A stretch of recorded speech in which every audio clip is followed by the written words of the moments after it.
প্রিয় শিক্ষার্থীবৃন্দ, সকলকে আমন্ত্রণ রসায়নের সুন্দর জগতে।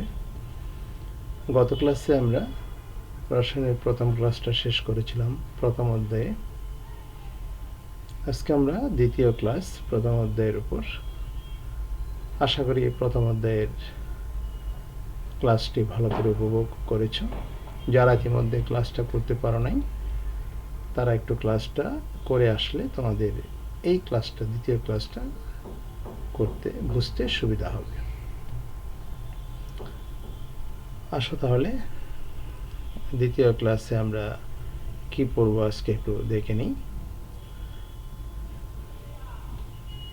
রসায়ন শব্দর কিভাবে উৎপত্তি হয়, রসায়ন শব্দটা আসে কিভাবে, সেটা নিয়ে আমাদের অধ্যায়টা শুরু হচ্ছে। দ্বিতীয় ক্লাসটা শুরু হলো। এখানে মধ্যযুগে যারা আরব বিজ্ঞানীদের খুব প্রাধান্য দেখা যায়, আরবের মুসলিম বিজ্ঞানীরা এ বিষয়ে রসায়নে যথেষ্ট অবদান রেখেছিলেন। তারা কপার, টিন, সীসা, এইসব ধাতুগুলো যেগুলো সহজে পাওয়া যেত তখন, সেগুলো থেকে সোনা বানানোর চেষ্টা করেছিলেন। সোনা কী করে তৈরি করা যায়, আসলে এটা সম্ভব ছিল না, কারণ সোনা তো একটি মৌল, এটা তো তৈরি করা যাবে না, এটা প্রকৃতি পাওয়া যায়। তবু তারা চেষ্টা করেছিলেন, সেই সময় তারা জানতেন না। তাদের এরকম বহু বড় বড় আবিষ্কার ছিল। যেমন তাদের আরেকটা চেষ্টা ছিল যে কি করে এমন কোনো ওষুধ তৈরি করা যায় কিনা যেটা দিয়ে মানুষের আয়ু বেড়ে যাবে, অর্থাৎ আমরা অনেক বেশি দিন বাঁচব। এই লক্ষ্যে তারা অনেক পরীক্ষা নিরীক্ষা করেছেন, কিন্তু সবগুলো পরীক্ষা তো সফল হয় না। এগুলো সফল না হলেও অনেকগুলো পরীক্ষা আছে, তারা সফলতা এনেছিলেন। তো সেই যুগের মধ্যযুগীয় আরবের রসায়ন চর্চাকে তখন মানুষেরা আলকেমি বলতো। আলকেমি, তারা যারা গবেষণা করতেন তাদেরকে বলা হতো আলকেমিস্ট। তো আলকেমি শব্দটা থেকেই, আলকেমি শব্দটা আসলে আছে আরবি শব্দ আলকিমিয়া থেকে।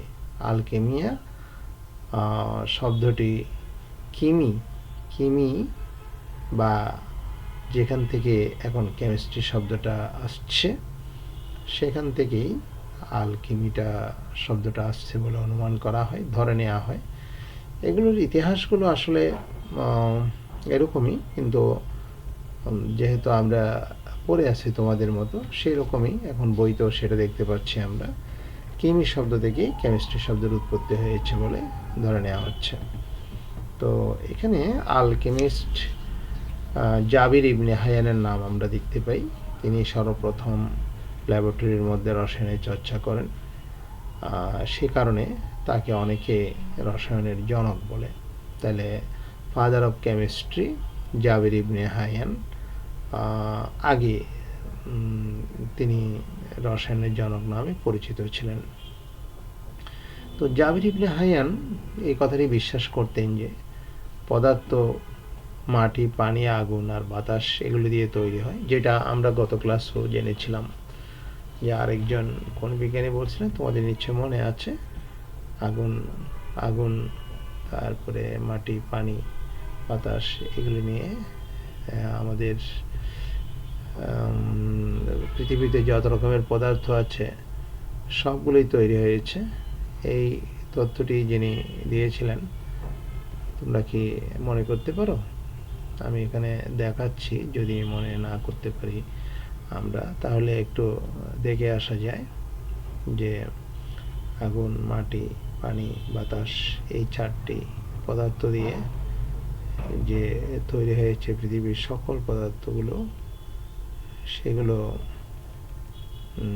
যে সমস্ত বিজ্ঞানীরা ধারণা দিয়েছেন তার মধ্যে আমরা এখানে দেখতে পাচ্ছি। তোমরা এখানে দেখতে পাবে, আমি মাউসের দিয়ে দেখাচ্ছি। অ্যারিস্টটল সহ অন্যান্য দার্শনিকেরা মনে করতেন সকল পদার্থ মাটি, আগুন, পানি ও বাতাস মিলে তৈরি হয়েছে। অ্যারিস্টটল একজন বিখ্যাত দার্শনিকের নাম এবং বিজ্ঞানীও বটে। তো দেখা যাচ্ছে এখানেও আমরা মিশরের সভ্যতায় সেখানে আমরা দেখতে পাচ্ছি যে বিজ্ঞানীরা বিশ্বাস করতেন। জাবির ইবনে হায়ান, যিনি তখনকার সময়ে রসায়নের জনক ছিলেন, জনক বলা হতো যাকে, তিনি বিশ্বাস করতেন। তবু বিশ্বাস করলেও মানুষের কাছে রসায়নটা তখনও পরিষ্কার ছিল না। তো সেই কারণে বিজ্ঞানীরা নিরন্তর গবেষণা চালিয়েছেন। তো এর মধ্যে Antoine Lavoisier, Robert Boyle, sir Francis Bacon, John Dalton, তোমাদের একটু আগে ছবি দেখাইছিলাম যে এখানে ছবিগুলো আছে।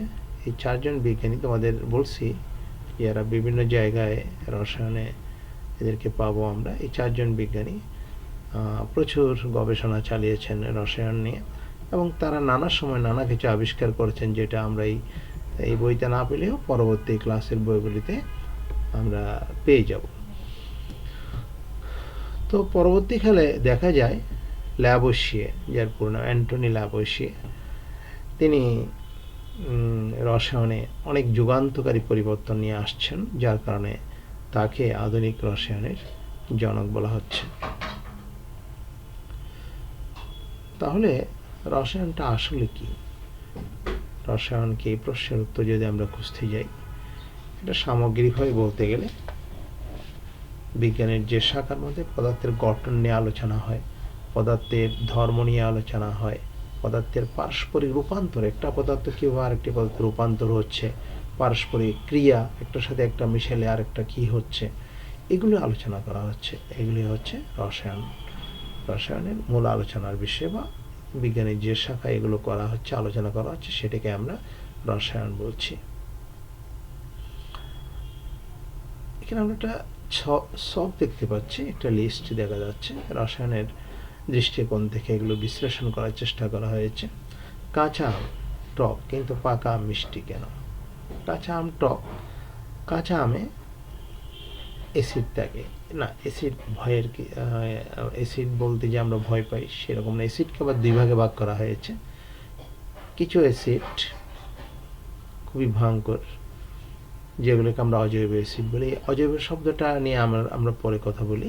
আর কিছু অ্যাসিড জৈব অ্যাসিড, যেগুলি অনেকাংশে আমরা নানা কাজে ব্যবহার করছি।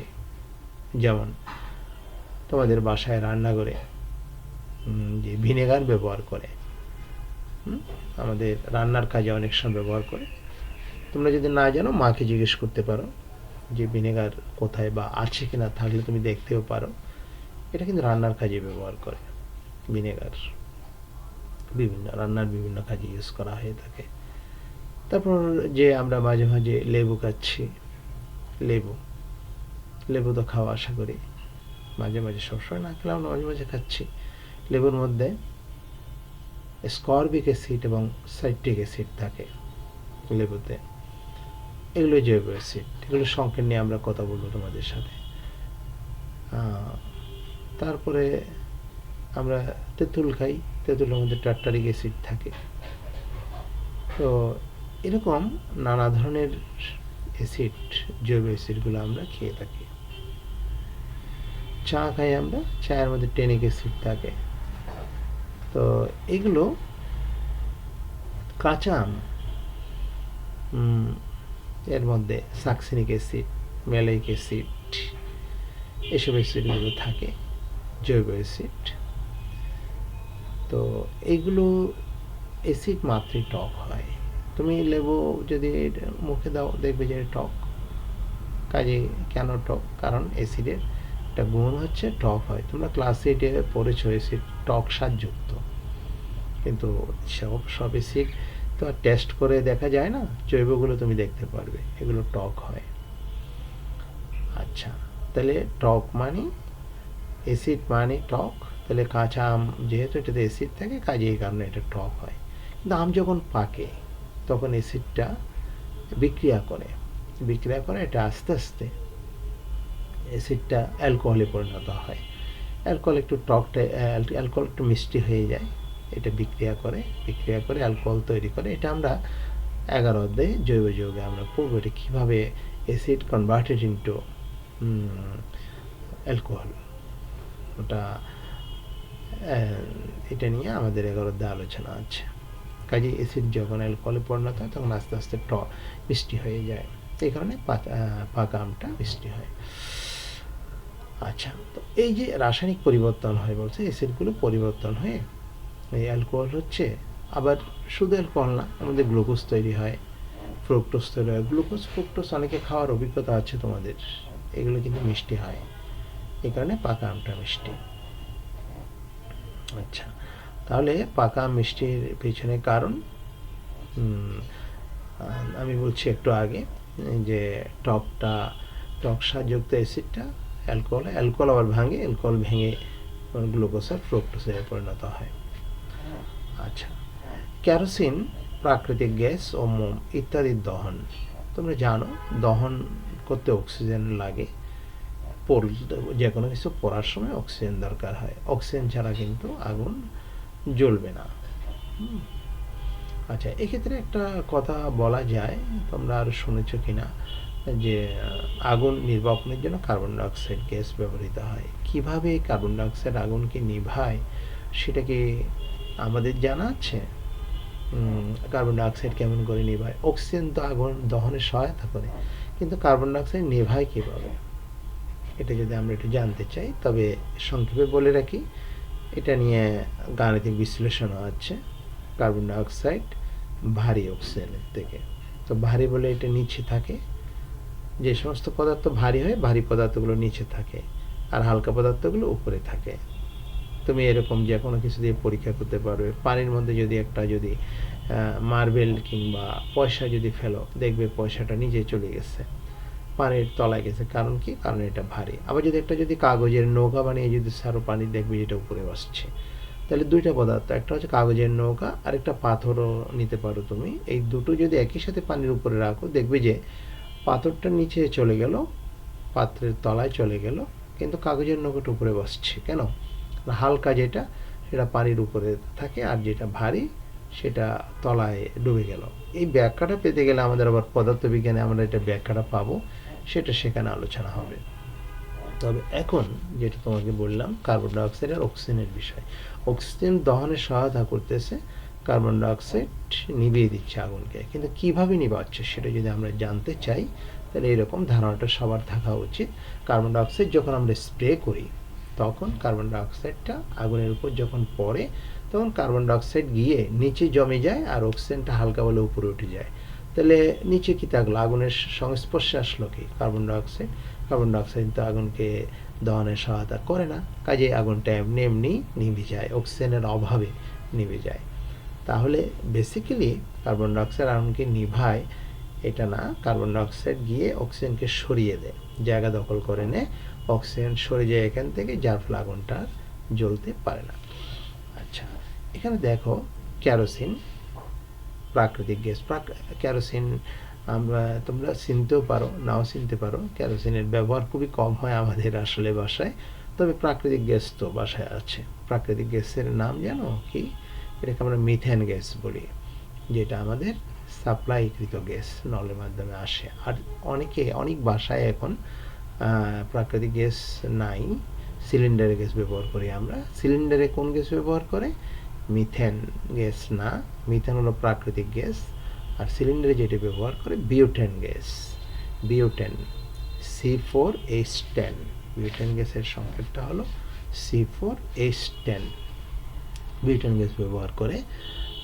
আর তোমার অনেকে প্রোপেন গ্যাসও ব্যবহার করে, প্রোপেন বিউটেন, তো বিউটেন বেশি ব্যবহার করে।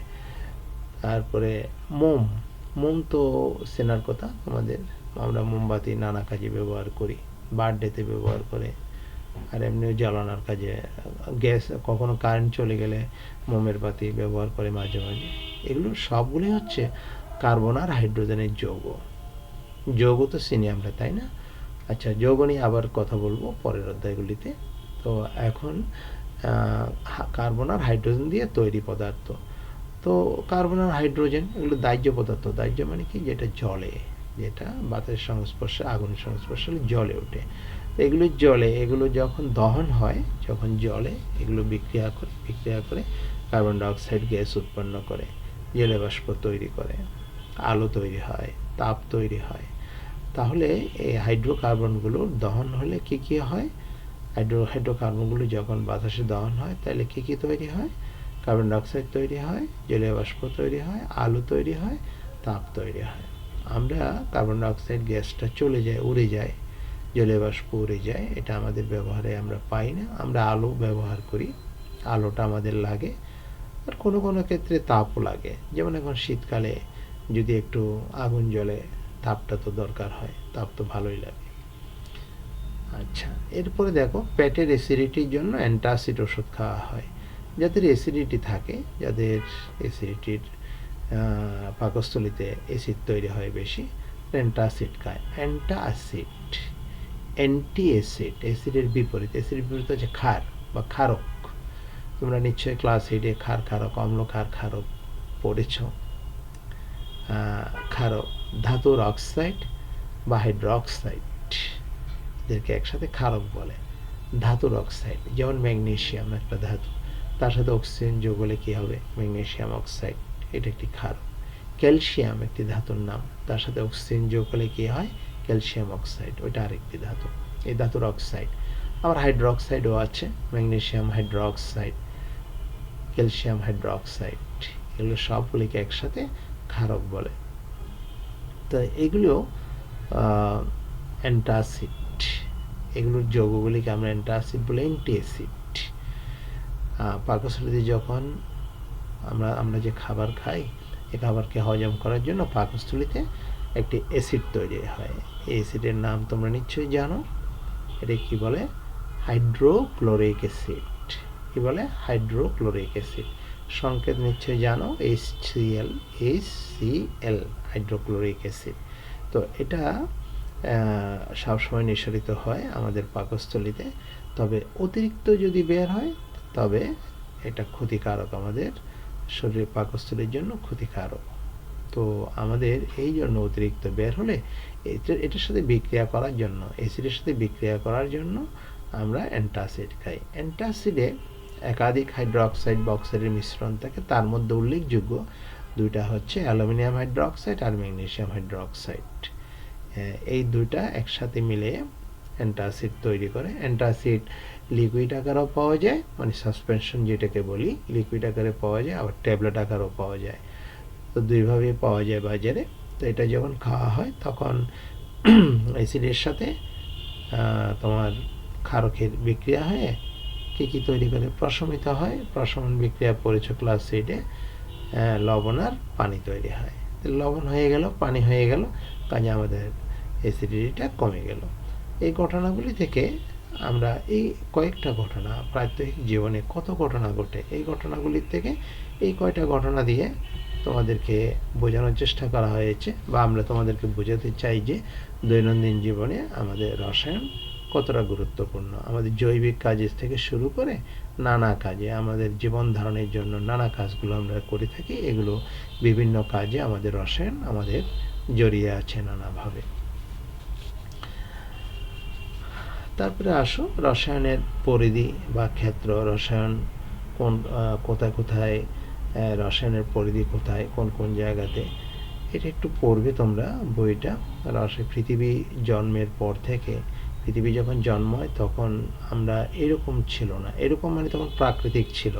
আমরা এটাকে কেটে কুটে আমরা আমাদের মতো করে এখন নিজেদের মতো করে শহর বানিয়ে নিয়েছি, ঘর বানিয়ে নিয়েছি। এরকম ছিল না, প্রাকৃতিকভাবে অন্যরকম ছিল। তো এখন আস্তে আস্তে, সেই সময় বিজ্ঞানীরা ধারণা করেন, বিভিন্ন পরীক্ষা নিরীক্ষা করে তারা পেয়েছেন যে পৃথিবী অনেক উত্তপ্ত ছিল, পৃথিবীর মধ্যে বাতাস ছিল না, পানি ছিল না। এগুলো বললে এখন আমরা বিশ্বাস নাও করতে পারি, কিন্তু এটা বিজ্ঞানীদের বিভিন্ন পরীক্ষা নিরীক্ষা করে প্রাপ্ত ফলাফল।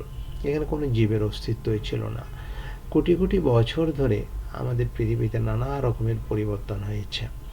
তোমরা পরিবর্তন যে হয়েছে এটা তোমরা করতে পারো, যেমন মাঝে মাঝে ভূমিকম্প হয়। ভূমিকম্প হলে, এই কিছুদিন আগে ভূমিকম্প হলো নরসিংদীর এখানে, তোমরা শুনেছ যে উৎপত্তিস্থলটা নরসিংদী ছিল, সেখানে রাস্তাঘাটগুলো ফেটে গেছে, ভেঙে গেছে।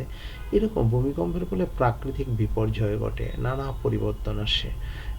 এরকম ভূমিকম্প হয়, সিডর হয়, এরকম পৃথিবীতে নানা ধরনের অগ্ন্যুৎপাত হয়, এরকম নানা ধরনের পরিবর্তন হয়। এই পরিবর্তনগুলোর কারণে পৃথিবীতে নানা রকম পৃথিবীর পরিবর্তন ঘটে যায়।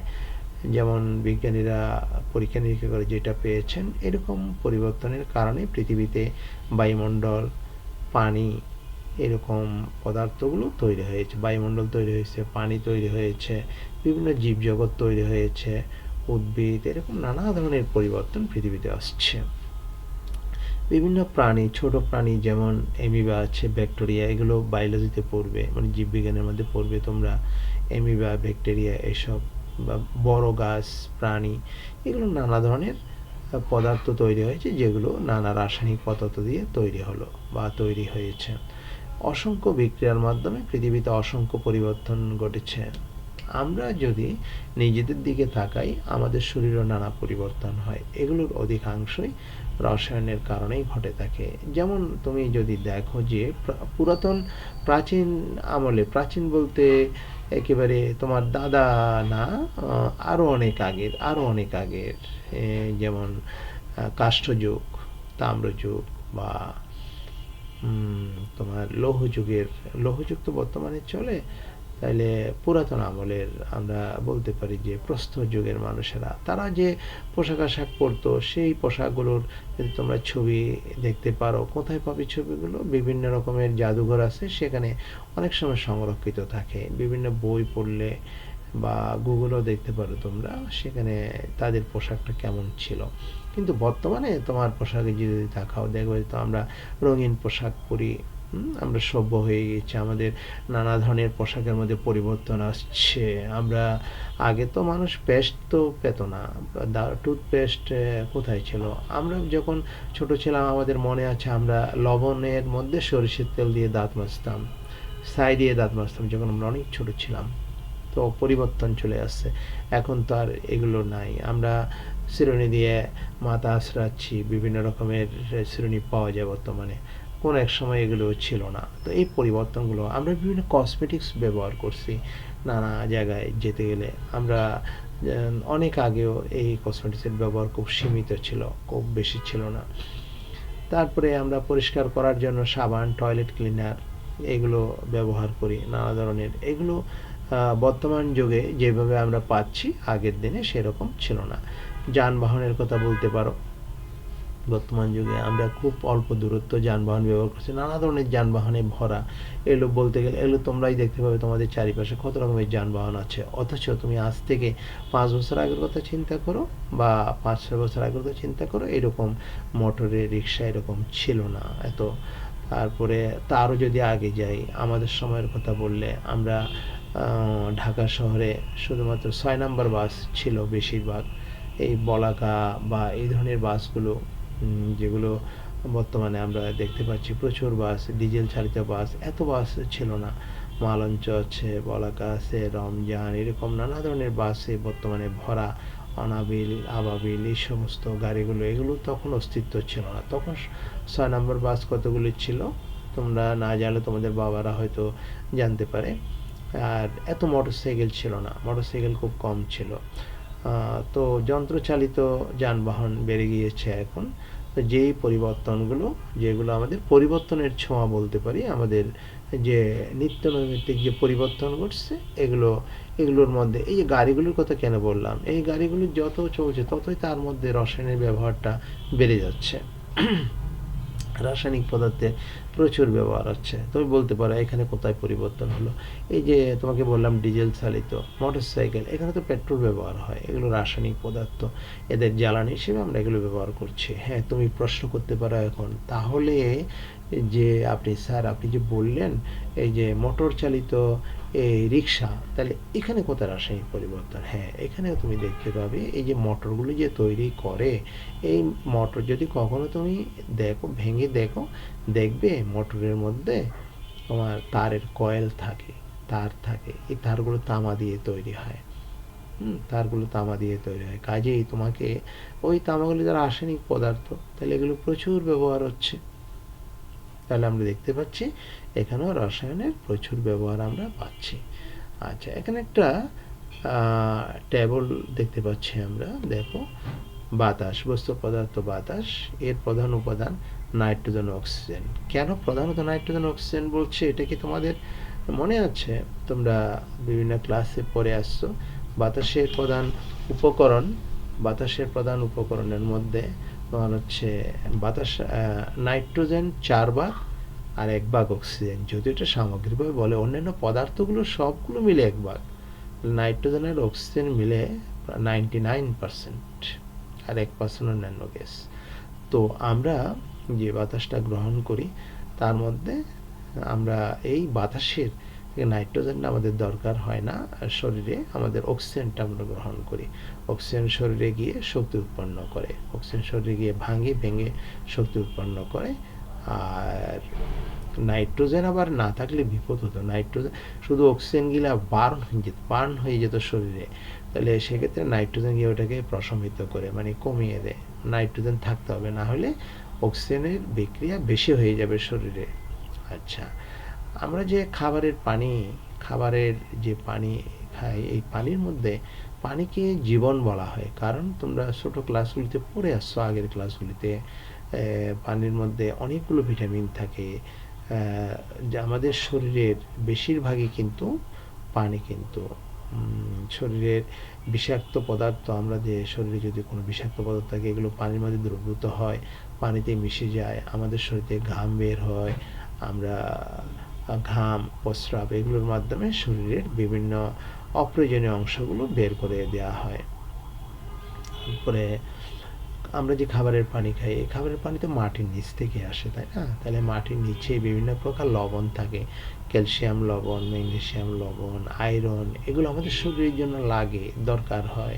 তোমরা হয়তো শুনেছ ক্যালসিয়াম আমাদের হাড়কে শক্ত করে। তারপরে তোমার ম্যাগনেসিয়াম আমাদের হাড়ের জন্য লাগে, আমাদের শরীরের এই যে হজম ক্রিয়ার জন্য লাগতেছে। ম্যাগনেসিয়াম, ওই যে আমাদের যে অ্যান্টাসিড যে খেলাম, ওখানে দেখলে ম্যাগনেসিয়ামের হাইড্রোক্সাইড ব্যবহার হচ্ছে, কাজে আমরা প্রাকৃতিকভাবে ম্যাগনেসিয়াম এখান থেকে পাই। তারপর আয়রন লাগে আমাদের শরীরে, আয়রনের অভাবে অ্যানিমিয়া রোগ হয় আমাদের শরীরে, মানে রক্তশূন্যতা যেটাকে বলে। কাজে আয়রনটা আমরা পানির থেকে পেয়ে থাকি। এরকম পানিতে অনেক ধরনের ভিটামিনও আছে, যেগুলো আমাদের শরীরের জন্য প্রচুর দরকার হয়। তারপরে যদি আমাদের শরীরে যদি পানির স্বল্পতা হয়, এই যে অনেকের পাতলা পায়খানা হয়, তখন দেখবে ডিহাইড্রেশন বলে এটাকে। তখন পাতলা পায়খানা হলে শরীর থেকে পানি বেরিয়ে যায়, তখন মারাত্মক রকমের সমস্যা তৈরি হয়। এই জন্য আমরা বিভিন্ন প্রকার স্যালাইন খেয়ে থাকি সেই সময়, ওই পানি শূন্যতাটাকে কমানোর জন্য। এবং এটা খুবই ভয়ঙ্কর, মারাত্মক। পানি শূন্যতা হলে, যদি ডিহাইড্রেশন হয়, স্যালাইন না খেলে, তাহলে পানি যদি কমে যায় শরীরে, মানুষ এটার জন্য মারাও যেতে পারে। কাজে খুব সাবধান থাকতে হবে। আচ্ছা, আগের দিনে, বর্তমানে কলেরা রোগ খুব একটা দেখা যায় না, একেবারে যে দেখা যায় না তা না, মাঝে মাঝে হয়। তবে আমরা বিভিন্ন সময় দেখতে পেয়েছি যে কলেরা রোগে অনেক মানুষ মারা যেত।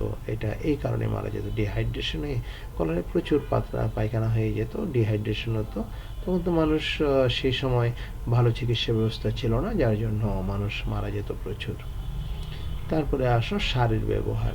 সার, আমরা তো ঢাকা শহরে থাকি, বা যারা শহরে থাকে, চট্টগ্রাম শহরে, রাজশাহী শহরে, মেইন সিটিগুলিতে যারা থাকে, তারা আসলে সারের ব্যবহারটা খুব কম জানে। যদিও বিভিন্ন শহরের মধ্যে যে সমস্ত জায়গায় চাষ করে, সেখানে চাষিরা কিন্তু সারের ব্যবহার করতেই হবে। তাছাড়া আমরা যখন বন্ধের সময় গ্রামে যাই, দেখতে পাই প্রচুর বড় বড় বিল দেখা যায়, সেই বিলের মধ্যে নানা কিছু চাষ হচ্ছে। এই চাষগুলো এমনি এমনি হয় না, এখানে সার দিতে হয়, কারণ উদ্ভিদেরও তো খাবার লাগে, তাই না? তুমি যেমন কাজ করার জন্য তোমার শক্তি লাগে, শক্তিটা আসে কোত্থেকে? খাবার থেকে আসে। আমরা যে কাজ করি, কথা বলতেছে এখন, এটার জন্য শক্তি লাগে, এই শক্তিটা আমরা পাই কোথা থেকে?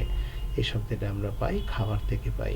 তাহলে সেই জন্য উদ্ভিদও সেরকম, উদ্ভিদের বেঁচে থাকার জন্য, ফল ফুল তৈরি করার জন্য, উদ্বৃদ্ধির জন্য খাবার লাগে। এই খাবারটা মাটি থেকে যেটা পাওয়া যায় সেটা পর্যাপ্ত নয়, কাজেই ভালো ফলনের জন্য, ভালো বীজের জন্য সার দিতে হবে। এই সারের মূল উপাদানগুলো কী কী? নাইট্রোজেন, অক্সিজেন, কার্বন, ফসফরাস, সালফারও থাকে। তো এরকম নানা ধরনের পদার্থ সারের মধ্যে থাকে। তো এখন এই তোমার এই ধরনের আমরা দেখতে পাচ্ছি যে তাহলে বিভিন্ন কিছুতে আমাদের রাসায়নিক সামগ্রীগুলো ব্যবহার হচ্ছে। তারপরে এখানে আমরা দেখতে পাচ্ছি কাগজ সেলুলোজ জাতীয় পদার্থ দিয়ে তৈরি হয়। সেলুলোজ কি আমরা জৈব যৌগের মধ্যে, সেগুলো কিছুটা ধারণা আমরা নেব। কাগজের আবিষ্কার, আসলে কাগজ প্রথমত কাগজ ছিলই না, লেখাপড়ায় তো মানুষ করে নাই কাগজ কোত্থেকে থাকবে। এমনকি আমাদের মনে আছে যে আমরা যখন অনেক ছোট ছিলাম তখন আমরা এই কাগজের পরিবর্তে কলা পাতায় লিখতাম। কলা পাতা, তো তোমরা হয়তো শুনে হাসবে। কলা পাতা নিয়ে কলা পাতার মধ্যে ওই আমরা কালি বানাতাম, কালি দিয়ে এই তোমার এক ধরনের রং পাওয়া যেত, রং দিয়ে কালি বানিয়ে বাঁশ, চেনো কিনা জানি না, বাঁশের টুকরোগুলো কেটে ছোট ছোট করে আঙ্গুলের মতো করে কেটে কলমের মতো করে বানিয়ে আমরা ওই এরকম দোয়াতের মধ্যে ডুবিয়ে ডুবিয়ে লিখতাম। এরপরে ফাউন্টেন পেন আসলো। ফাউন্টেন পেন যেটা হচ্ছে কালি, দোয়াতের মধ্যে কালি থাকে, কলম ডুবিয়ে ডুবিয়ে লেখে কালি তুলে। পরে আস্তে আস্তে পরিবর্তন হয়, এখন তো সব বল পেন হয়ে গেছে, এখন আর ওগুলো খুবই কম পাওয়া যায়। তো সেই সময় আমরা ব্যবহার করেছি, কলা পাতা ব্যবহার করতাম লেখার জন্য। তো কাগজের ব্যবহার ছিল কিন্তু কম্পারেটিভলি কম ছিল, মানে আমরা হয়তো দামের জন্য করতাম না হয়তো বা। পরে আস্তে আস্তে এখন তো দেখা যাচ্ছে সবগুলোই কাগজের ব্যবহার, এখন আর কলা পাতা এগুলো নাই। এই কাগজগুলো তৈরি হয় বাঁশ, আখের ছোবড়া এগুলো দিয়ে। তোমরা জানো কাগজের কর্ণফুলী পেপার মিলের নাম শুনে থাকতে পারো, সেটা বাঁশ দিয়ে তৈরি হয় এবং ওই কাগজটা অনেক উন্নত মানের। আর পাকশি একটা কাগজের কল, যেটা নিউজ প্রিন্ট পেপার যে বানায়। আর বর্তমানে এটা বাদেও বিভিন্ন কোম্পানিরা কাগজ তৈরি করতেছে। বসুন্ধরা কাগজ পাওয়া যায়, মেঘনা গ্রুপ কাগজ বানাচ্ছে, বসুন্ধরা গ্রুপ বানাচ্ছে, বড় বড় গ্রুপগুলো এখন তারা নিজেরা কাগজের কল বানিয়ে বাজারজাত করতেছে। কাজেই দেখা যাচ্ছে এগুলি সবগুলো রাসায়নিক পদার্থ দিয়ে তৈরি হয়, সবগুলো রাসায়নিক পদার্থ।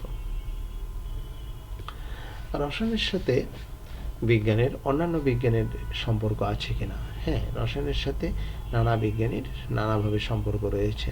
যেমন প্রথমে আমরা দেখতে পাচ্ছি বায়োলজির সাথে, জীববিজ্ঞানের সাথে রসায়নের সম্পর্কটা কীরকম। উদ্ভিদের যে সালোক সংশ্লেষণ প্রক্রিয়াটা, উদ্ভিদের সালোক সংশ্লেষণ, এই প্রক্রিয়া উদ্ভিদ কি করে? সালোক সংশ্লেষণটা দিনের বেলায় উদ্ভিদ সূর্যের আলো থেকে কার্বন ডাইঅক্সাইড গ্যাস গ্রহণ করে তার জৈবিক প্রক্রিয়ার মাধ্যমে অক্সিজেন গ্যাসটা ত্যাগ করে। এখানে কি করে আমরা বিক্রিয়ার সাহায্যে দেখবো, সেটা তুমি দেখতে পাবে। এই যে বিক্রিয়াটা, এই বিক্রিয়ার সাহায্যে কিভাবে কি করে দেখো বিক্রিয়াটা। তাহলে এখানে আমরা দেখতে পাচ্ছি কি কি লাগে। এখানে সূর্যের আলো লাগে, আর কি লাগে? বাতাস থেকে কার্বন ডাইঅক্সাইড নিচ্ছে, সূর্যের আলো নিচ্ছে, তারপরে বিক্রিয়া করতেছে। বিক্রিয়া করে কি কি উৎপন্ন হচ্ছে দেখো, সেখানে উৎপন্ন হচ্ছে অক্সিজেন তৈরি হচ্ছে। তো সেতে পানিও লাগে, অক্সিজেন তৈরি হচ্ছে, মানে মাটি, উদ্ভিদ নিচের থেকে শিকড়ের সাহায্যে মাটির থেকে পানি নেয়, বাতাস থেকে কার্বন ডাইঅক্সাইড নেয়, আর সূর্যের আলো, এগুলোর উপস্থিতিতে উদ্ভিদ তৈরি করতেছে, তার খাবার তৈরি করতেছে, মানে রান্না হচ্ছে আর কি, খাবার তৈরি করতেছে, আর অক্সিজেনটা বাতাসে ছেড়ে দিচ্ছে, আর সেই অক্সিজেনটা আমরা নিচ্ছি। এই অক্সিজেন দিয়ে বেঁচে আছি আমরা, অক্সিজেন গ্যাস গ্রহণ করে বেঁচে আছি। কাজে বুঝতেই পারতেছো যে উদ্ভিদ কত বড় উপকার করতেছে। অক্সিজেন অক্সিজেন সকল প্রাণীর জন্য খুবই প্রয়োজনীয়, যে অক্সিজেন ছাড়া কোনো প্রাণী বাঁচবে না। শ্বাসক্রিয়ার জন্য একমাত্র গ্যাস অক্সিজেন, যেটার সাহায্যে প্রাণীরা বেঁচে আছে। আর এই অক্সিজেনের উৎস হচ্ছে গাছ।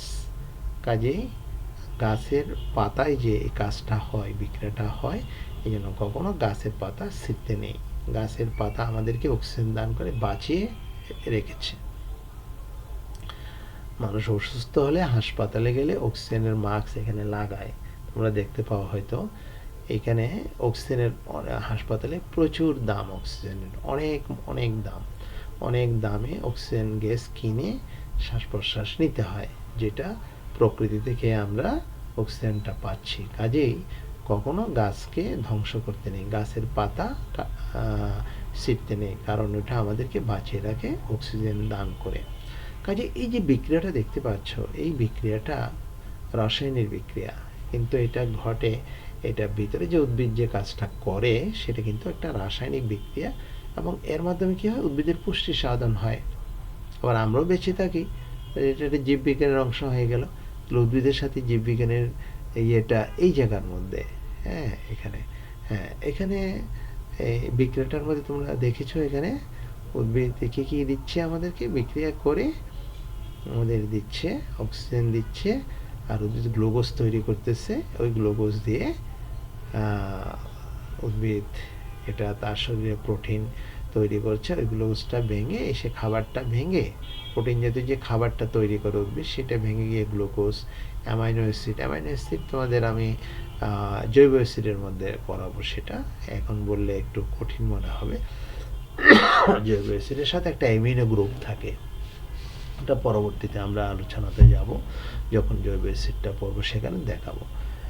পেটের মধ্যে এই রাসায়নিক বিক্রিয়াটা ঘটে। তো এখন প্রাণীদেহের, উদ্ভিদ আর প্রাণীদেহের মধ্যে যে বিক্রিয়াগুলো ঘটে, এই বিক্রিয়াগুলো জৈব জৈব জীববিজ্ঞানের আলোচনা হয়, কাজেই রসায়নের সাথে জীববিজ্ঞান এইভাবে সম্পৃক্ত। আচ্ছা, পদার্থবিজ্ঞানের সাথে রসায়নের যে সম্পর্কটা, সেটা যদি আমরা আলোচনা করতে যাই, আমাকে একটা উদাহরণ দিলে বুঝে যাবে। আমরা যে গাড়ি ব্যবহার করি, গাড়িতে যে জ্বালানি ব্যবহার হয়, তেল বা গ্যাস, তো এটা যদি না থাকে গাড়ির কোনো অংশই কাজ করবে না। যেমন গাড়িতে তেলটা যে দিই বা গ্যাসটা দিই, এটা পুড়ে এটা শক্তি তৈরি করে। এই শক্তি দিয়ে গাড়ির কি কি হয় বলো তো? গাড়িতে কি কি অংশ কাজ করে? গাড়ির শব্দ হয়, ইঞ্জিন চলে, মানে যান্ত্রিক শক্তি তৈরি হয়, যন্ত্র ঘুরে, যান্ত্রিক শক্তি, শব্দ তৈরি হয়, শব্দ শক্তি, তাপ উৎপন্ন হয়, গরম হয়ে যায়, তাপ শক্তি, তারপর গাড়িতে লাইটও জ্বলে কিন্তু, আলোক শক্তি। কেমন? তাহলে তুমি দেখতে পাও, যদি এই গ্যাস বা তেল যদি জ্বালা বন্ধ করে দিই, এগুলো কিছুই হবে না, এগুলো কিছুই কাজ করবে না। তাহলে আমরা দেখতে পাচ্ছি রাসায়নিক শক্তি এখানে পরিণত হচ্ছে যান্ত্রিক শক্তিতে, আলোক শক্তিতে, শব্দ শক্তিতে, যান্ত্রিক শক্তি, আলো শক্তি, শব্দ শক্তি। এটা পদার্থবিজ্ঞানে আলোচনা হয়। কাজেই রসায়নের সাথে পদার্থবিজ্ঞান এখানে আমরা সম্পৃক্ত দেখতে পাচ্ছি। আর একটা বিষয় বলি, আমি শুরুতেই বলেছিলাম যে, বা প্রথম ক্লাসে বলেছি যে, আমরা টুথপেস্ট যে ব্যবহার করি বা টুথব্রাশ ব্যবহার করি, বা তুমি স্কুলে যাবার জন্য যে ব্যাগটা ব্যবহার করো, এটা তৈরি করতে তো যন্ত্র লাগে, তাই না? এটা তার হাতে বানায় না, যন্ত্র দিয়ে তৈরি করে। তাহলে যন্ত্র দিয়ে তৈরি করলে সেই যন্ত্রটা যারা আবিষ্কার করছে তারা তো পদার্থবিজ্ঞানীরা আবিষ্কার করেছে। কাজে এখানে দেখতেই পাচ্ছ পদার্থবিজ্ঞানের সাথে কিভাবে রসায়ন বা রসায়নের সাথে কিভাবে পদার্থবিজ্ঞান সম্পৃক্ত। একটা ছাড়া একটা হচ্ছে না, একটা ছাড়া একটা তৈরি করতে আরেকটা বিজ্ঞানের সাহায্য দরকার হচ্ছে। এরপরে আসো গণিতের সাথে কিভাবে রসায়ন সম্পৃক্ত হলো।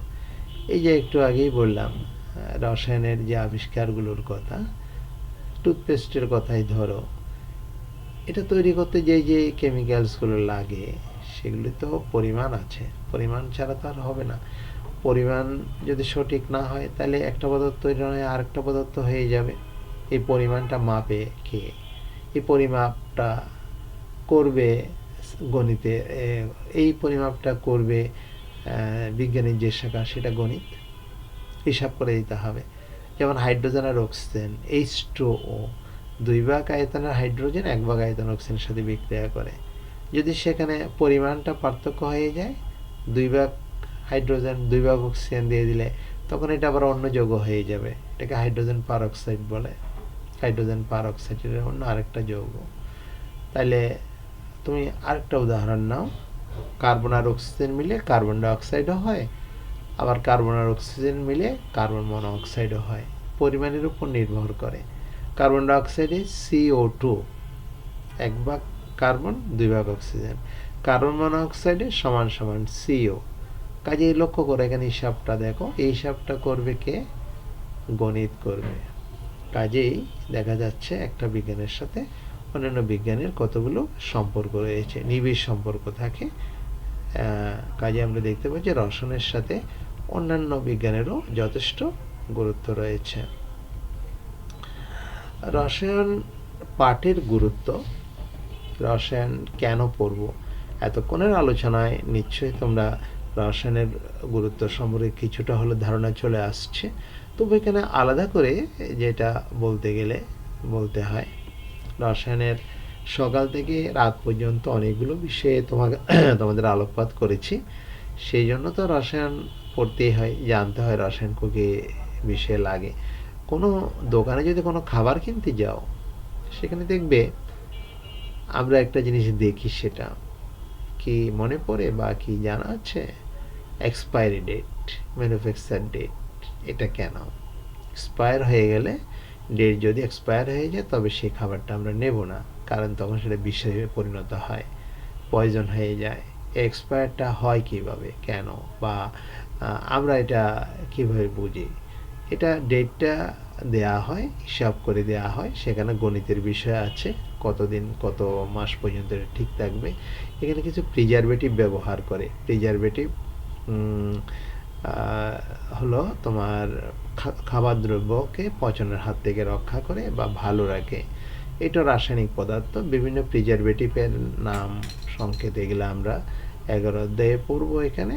তবু তোমাকে একটা নাম বলে রাখি, 2টা নাম বলবো, যেগুলো তোমরা রান্না করে পেতেও পারো। তোমার না পেলে তোমার মাকে জিজ্ঞেস করে দেখো, আব্বুকেও জিজ্ঞেস করতে পারো, জানতে পারে। একটা প্রিজারভেটিভের নাম হলো ভিনেগার। তোমাদের বলছি এটা প্রথম ক্লাসে, এটাকে অ্যাসিডিক অ্যাসিড বলে, অ্যাসিডিক অ্যাসিড বা ভিনেগার। আর একটা হলো সোডিয়াম বেনজয়েট। সোডিয়াম বেনজয়েট এটা চিপসের মধ্যে ব্যবহার করে, এটা একটা দামি পদার্থ, সোডিয়াম বেনজয়েট। এটা একটা প্রিজারভেটিভ।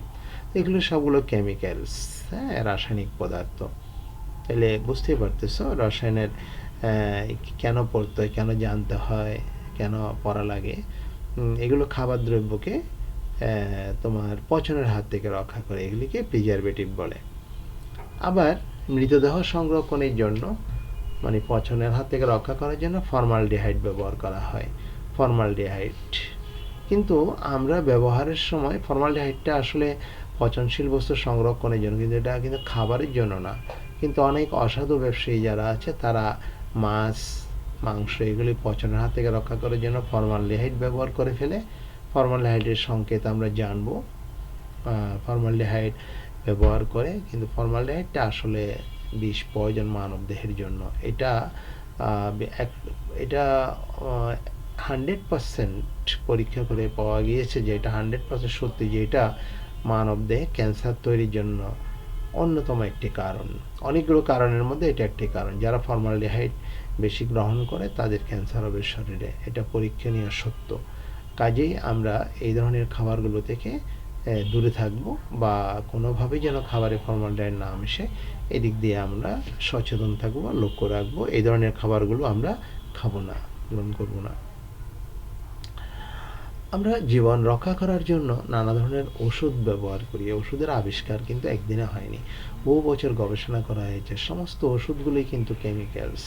এগুলো আমাদের শরীরে নানা ধরনের যে রোগ জন্মে, রোগগুলো থেকে আমরা ওষুধকে আমরা রক্ষা পাই রোগগুলো থেকে। কাজেই আমরা কেমিস্ট্রির এই দিকটা আমাদের ভাবতে হবে, রসায়নের এই দিকটা, যে আমরা যে কোনো সমস্যা হলে, আমরা যে কোনো অসুস্থ হয়ে গেলে আমরা কিন্তু ওষুধের উপর বেঁচে থাকি। কাজেই এটা আমাদের মানব দেহের জন্য কল্যাণ বয়ে আনছে রসায়ন, এটা আমাদেরকে মনে রাখতেই হবে। তবে একটু উপকারের কথা বললাম, একবার সব ক্ষেত্রে উপকার করা সবগুলো বলা যায়নি, কিছু আলোচনা হচ্ছে এখানে। কিন্তু রসায়নের অপকারও কিন্তু রয়েছে।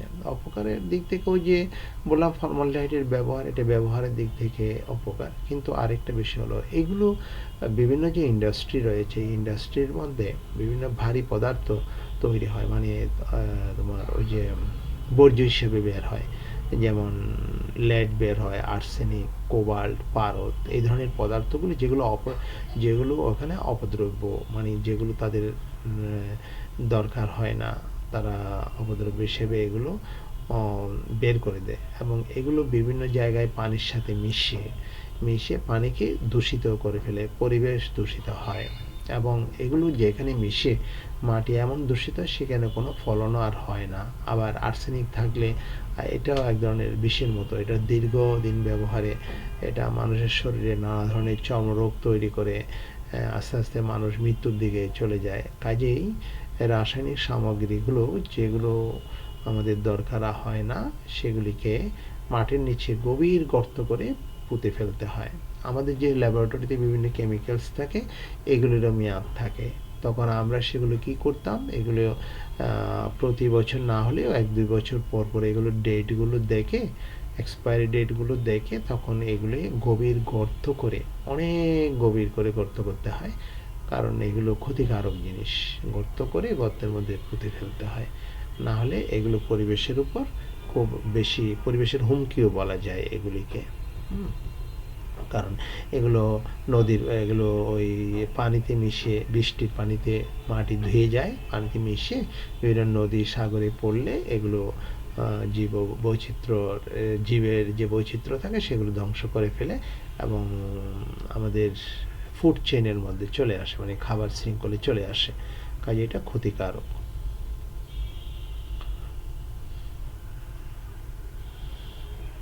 আমরা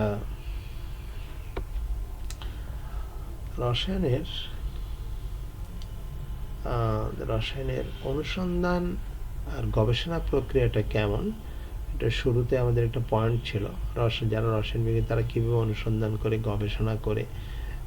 রসায়নের গবেষণা এগুলো মানব কল্যাণের জন্য, মানব জাতির কল্যাণের জন্য করা। রসায়ন তার পশু পাখিরা ব্যবহার করে না, যদিও আমরা করি, পশু পাখির ক্ষেত্রে রসায়ন ব্যবহার হয়, সেটা কীরকম, এটা আমরাই করি।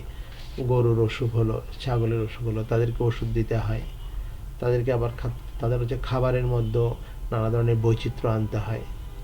পোলট্রি ফার্ম আছে, তাদের খাবারে বৈচিত্র্য আনতে হয়, সেগুলো রসায়নের বিষয়, এগুলো আমরাই করি। পাখিদের, পশুদের রোগ হয়, এদের নিরাময়ের জন্য রসায়ন ব্যবহার হয়। তবে অধিকাংশ ক্ষেত্রে মানুষের কল্যাণের জন্য এগুলো, রসায়নটা মানব জাতির কল্যাণের জন্য সবসময় কাজ করে যায়। বিজ্ঞানীরা নিরন্তর চেষ্টা চালাচ্ছেন বিজ্ঞানের প্রভূত উন্নতি সাধন করে কিভাবে সেটা মানব কল্যাণে ব্যবহার করা যায়। আমরা বিভিন্ন বিজ্ঞানীদের নাম নানা সময় শুনে থাকি। তোমরা হয়তো শুনেছ, আইনস্টাইনের কথা শুনেছ, জগৎ বিখ্যাত বিজ্ঞানী আইনস্টাইন। তারপর নিউটনের নাম শুনেছ, তারপরে আর্কিমিডিস, ল্যাভোইসিয়ে, গ্যালিলিও, এরকম পুরানো আমলের মহামনীষীদের কথা আমরা নানা জায়গায় শুনেছি। এগুলো অবশ্যই তারা বিজ্ঞানের ক্ষেত্রে নানা ধরনের অবদান রেখেছেন, যেগুলো অনস্বীকার্য এবং জগৎ বিখ্যাত, যেগুলির সাহায্যে আমরা এখন বর্তমানে নানাভাবে নানা রকম কাজ করে যাচ্ছি। তবে বিজ্ঞানীদের কাজের কতগুলো ধারাবাহিকতা রয়েছে, সিস্টেম রয়েছে, যে যেমন খুশি সেভাবে গবেষণা করলে হয় না। এটা গবেষণা করার জন্য নির্দিষ্ট কিছু বিষয় থাকে, কিভাবে কি করতে হয় সেটার ধারাবাহিকতা থাকে। আমরা এখানে বেশ কিছু তোমরা হিসাব পাবে নানা ধরনের, আমি এগুলো তোমাদেরকে একটু পড়ে নিতে বলবো। এই জায়গাতে আমরা একটু সামনে দেখি বিজ্ঞানীদের যে কাজের যে ইয়েটা সেটা কিভাবে করে। দেখো এখানে একটা ফ্লো চার্ট আছে, ফ্লো চার্টটা দেখো একটু। প্রথমে যে কোনো বিজ্ঞানীর কাজের যে বিষয়টা, বিষয়বস্তু নির্ধারণ করবে, কোন সাবজেক্টে তিনি কাজ করবেন। এই সাবজেক্টের উপর যদি আগে কোনো বই থাকে বা কোনো গবেষণাপত্র থাকে, সেগুলো নেওয়ার চেষ্টা করবে নানা সোর্স থেকে। এগুলো ল্যাবরেটরিতে পাওয়া যায়, লাইব্রেরিতে পাওয়া যায়, যদি না পাওয়া যায়, তোমার নেটের মধ্যে পাওয়া যায় বর্তমানে বিভিন্ন সময় বিভিন্ন গবেষণা কী কী ছিল সেগুলো। আর এগুলো করার জন্য প্রয়োজনীয় কী কী লাগে, কী কী বস্তু লাগে, যন্ত্রপাতি লাগে, কীভাবে পরীক্ষা করবে সেটা তারা বের করবে, খুঁজে বের করে এরপরে ওগুলোর উপর গবেষণা করবে, পরীক্ষা করবে, পরীক্ষা করে পরীক্ষা থেকে বিভিন্ন ফলগুলো তারা কালেকশন করবে, তথ্য সংগ্রহ করবে, এগুলো ঠিক আছে কিনা দেখবে তথ্যগুলো, না হলে পরীক্ষা আবার করবে, কারণ একবারে অনেক সময় সাকসেসফুল হয় না, এগুলো সময়ও লাগে, দীর্ঘ সময়ও লাগে। তারপরে ফলাফল নিয়ে বিজ্ঞানীদের মধ্যে আলোচনা হবে, আলোচনা করে যদি সেটা মনে হয় যে না পজিটিভ রেজাল্ট আসছে, তাদের কাঙ্ক্ষিত উত্তর মিলছে, সেক্ষেত্রে জনসমক্ষে প্রকাশ করবে, না হলে আবার করবে। তোমরা কিছুদিন আগে যে আমাদের যে কোভিড আসছে পৃথিবীতে, তোমরা জেনেছ সেটা, কোভিডের প্রথমে কোনো ওষুধই ছিল না, অনেক লোক মারা গিয়েছে, পরে এটার উপর খুব দ্রুত বিজ্ঞানীরা গবেষণা করে ভ্যাকসিন বের করলো, এই ভ্যাকসিনটা প্রয়োগ করা শুরু হলো, দেখলো যে না ইফেক্ট আছে, এটা দিয়ে কাজ হচ্ছে কিছুটা প্রথম দিকে, পরে দিয়ে আরও বেড়েছে এটার কার্যকারিতা, পরে দিয়ে দেখা গেল যে এটা জনসমক্ষে আসলো এবং মানুষের জন্য এটা ওপেন করলো। কাজে বুঝতেই পারতেছো বিজ্ঞানীদের কাজের ধারণাটা কেমন, এবং এটা মানব কল্যাণের জন্য, মানুষকে বাঁচানোর জন্য বিজ্ঞানীরা নানা ধরনের গবেষণা করেন, নানা রকমের জিনিসপত্র তৈরি করেন। শুধু বাঁচানো বলবো না, আমাদের লাক্সারিয়াস লাইফ এনজয়ের যে পিছনে যে সমস্ত বিষয়গুলো আমরা এনজয় করি, যে সাবজেক্টগুলো, এগুলো সবগুলোর পিছনে কোনো না কোনোভাবে বিজ্ঞানীরাই এসবের পিছনে রয়েছেন। রসায়ন পরীক্ষাগারে আমাদের প্রথমেই বলছিলাম গবেষণাগার বা ল্যাবরেটরিতে নানা জিনিসপত্র থাকে যেগুলো নিয়ে গবেষণা করতে হয়, এবং সেগুলিতে খুবই সতর্ক থাকতে হয়। এখানে কিছু ড্রেস বা কিছু পোশাক আমরা দেখতে পাচ্ছি। প্রথমটা অ্যাপ্রন, তারপরটা সেফটি গগলস, হ্যান্ড গ্লাভস, তারপরটা মাস্ক দেখতেই পাচ্ছ। এগুলো সবগুলো এগুলো কোনো না কোনোভাবে তোমরা পরিচিত আছো এগুলোর উপরে। এগুলো পরে একটা যে একজন শিক্ষার্থীকে ল্যাবরেটরিতে প্রবেশ করতে হয়। কেন প্রবেশ করতে হয়? কারণ যদি অ্যাসিড থাকে, ক্ষারক থাকে, নানা ধরনের কেমিক্যালস চোখে পড়তে পারে, এই জন্য গগলসটা লাগে। অ্যাপ্রন ড্রেসটি যেন ক্ষতি না হয়, গ্লাভস যেন হাতের উপর না পড়ে, আর মাস্ক যেন নিঃশ্বাসের মধ্যে গ্যাস। তোমাকে একটা কথা বলি, ধরো কোনো একটা বস্তু, কি বস্তু তুমি জানো না, বা তোমার ফ্রেন্ড যারা আছে তারাও জানে না, তো তোমরা ইচ্ছে করলে যে এটা একটু শুকিয়ে একটু শ্বাস নেই, এটা দিয়ে একটু গন্ধটা দেখি, এটা করা যাবে না। একটু জিহ্বা দিয়ে একটু দেখে টেস্ট কেমন, না, এটাও করা যাবে না। এই দুটো জিনিস কেমিক্যালস নিয়ে করাই যাবে না, কারণ যদি গন্ধটা যদি বিষাক্ত হয়, তুমি যখন গন্ধ নিতে যাবে নাকের মধ্যে দিয়ে গেলে তোমার শরীরের ক্ষতি হবে। নাক দিয়ে যখন এটা শ্বাসনালী দিয়ে প্রবেশ করবে, এটা ক্ষতি হতে পারে এবং আর জিহ্বায় নিলে, যেমন দেখতে লবণের মতো, পটাশিয়াম সায়ানাইড, এটা কিন্তু পয়জন, বিষ, এটা যদি তোমার শরীরে যদি প্রবেশ করে তাহলে কিন্তু শেষ। কাজেই এই জিনিসগুলো করা যায় না। তো এখন কোনটা বিষ কোনটা পয়জন এটা বোঝার জন্য কিছু সাংকেতিক চিহ্ন ব্যবহার করা হয়। কারণ যারা পড়াশোনা জানে তারা হয়তো তুমি লিখে দিলে এটা বিষ পড়তে পারলো, কিন্তু যারা অনেকে আছে পড়তে জানে না, যারা শ্রমিক ল্যাবরেটরিতে কাজ করে, বিভিন্ন ইন্ডাস্ট্রিতে কাজ করে, অনেক শ্রমিক আছে পড়তেও জানে না, তারা এটা চিহ্নটা এটা দেখে কীভাবে বুঝবে যে কোনটা কী।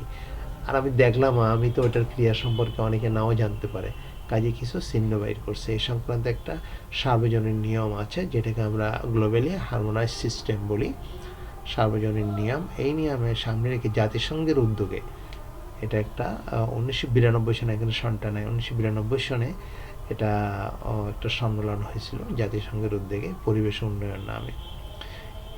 এটার মধ্যে তারা কিছু সাংকেতিক চিহ্ন তারা আবিষ্কার করছে।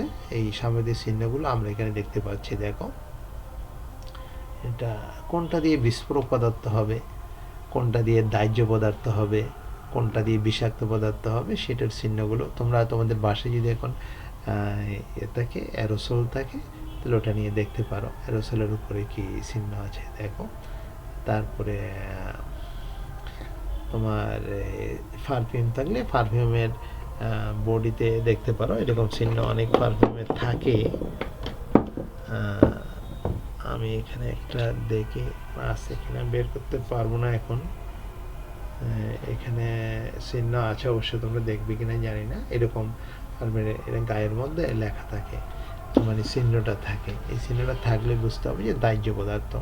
দেখো এখানে বিস্ফোরক পদার্থ, এগুলো খুব সাবধান থাকতে হবে এগুলি থেকে। বিস্ফোরণ, এটার মধ্যে টিএনটি থাকে, পারঅক্সাইড থাকে, নাইট্রোগ্লিসারিন, এই ধরনের পদার্থগুলো এগুলো বিস্ফোরক। ওই যে তোমার যে ককটেল বিস্ফোরণ হয়, বিভিন্ন বিস্ফোরণ বাস্ট হয়, যে এই সমস্ত পদার্থগুলোর মধ্যে এই ধরনের পদার্থগুলো থাকে। টিএনটি, পারঅক্সাইড, নাইট্রোগ্লিসারিন ইত্যাদি এই ধরনের পদার্থগুলো থাকে।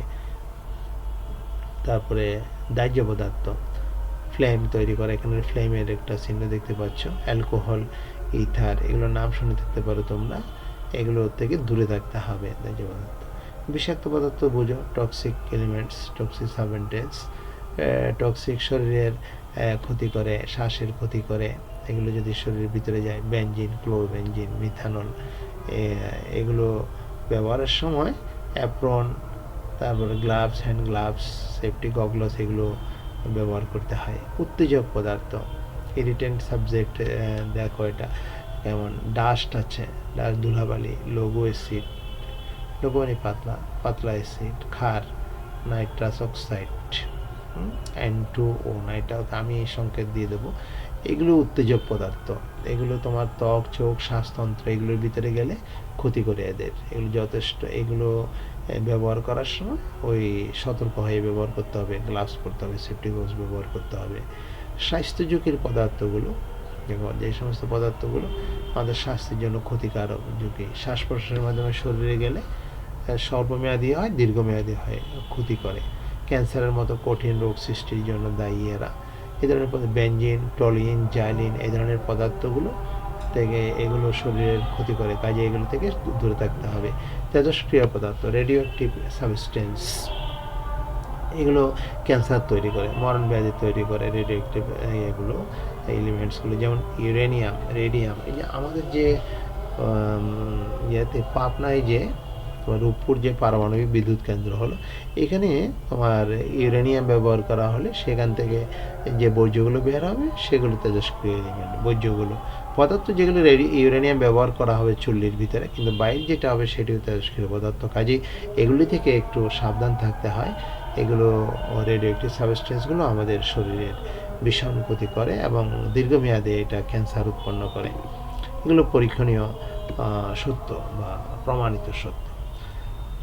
এখানে একটা ছবি দেখতে পাচ্ছ, ছবিটা দেখো, গাছ, নিচে কিছু পানি টানি বা এসব কিছু দেখো, পরিবেশের জন্য ক্ষতিকর, ডেঞ্জারাস ফর এনভায়রনমেন্ট হলে এটা এরকম চিহ্নটা থাকবে।